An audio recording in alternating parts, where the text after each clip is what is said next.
আমি বলছি না আমার কথা আয় ভিতরে আয়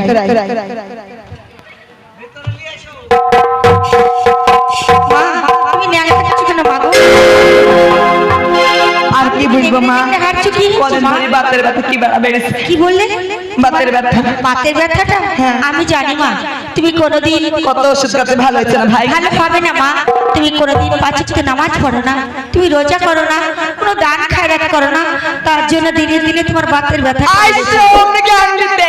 নামাজ পড়তে পারো না রোজা করতে পারো না আইসো উঠতে বলতে হাঁটু খাই ওই কাজ কি মানুষে কয় আজ রোজা কারা করবে তোরা 7 দিন ধরে খেতে পাসনি তোরাই করগা আমার দরকার নাই মা আমি আমার একটা কথা শোনো মা আমি বড় বিপদে তোমার কাছে এসেছি মা ও বড় বিপদ না বড় বিপদ ও বড় বিপদ ও তোর বড় ছেলে বিয়ে দিবি আমি যাব না মা সে কথা না আমার আমার তাও না ও বুঝতে পেরেছি তার মানে তো ছোট ছেলে মুসলমানি দিবি না না মা সে না আমি বিপদে পড়ে আমি তোমার কাছে এসেছি মা কি বিপদে আমি বিপদে পড়ে এসেছি আমার ঘরে দুটো মসজিদ এসেছে আমার 3 তলা 4 তলা বাড়ি থাকতে মসজিদ আসলো না আর কুড়ি ঘরে আমার সাথে ফাজলামো তুমি আমার আম্মি জান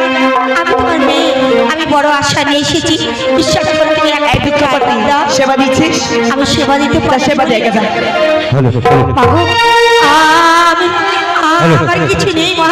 দয়া করে আমাকে তুমি ফিরিয়ে দিও না মা একবার তুমি 1 কেজি চাল ডাল দাও মা তোমার কাছ থেকে চাল ডাল নিয়ে নি আমি মুর্শিদের সেবা মরে যাই কোন দিকে সূর্য কোন দিকে উঠেছে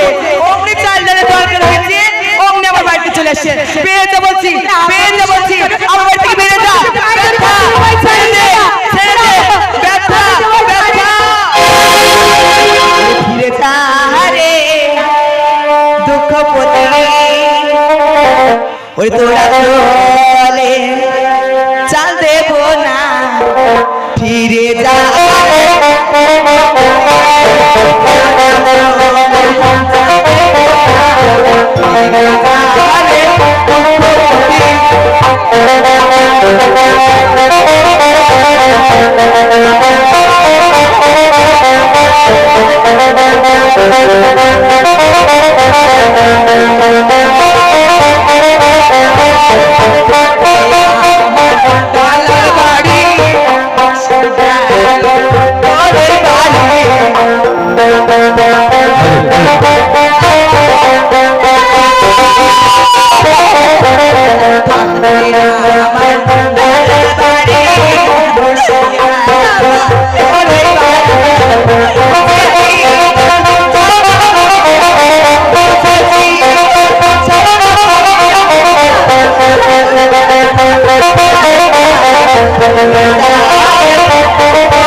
রাস্তায় গড়ি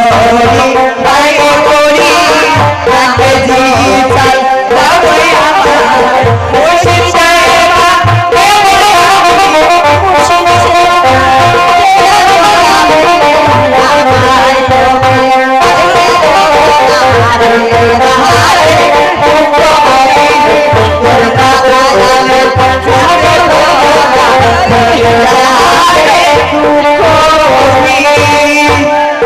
পেয়ে যাবো বিশ্বাস করো,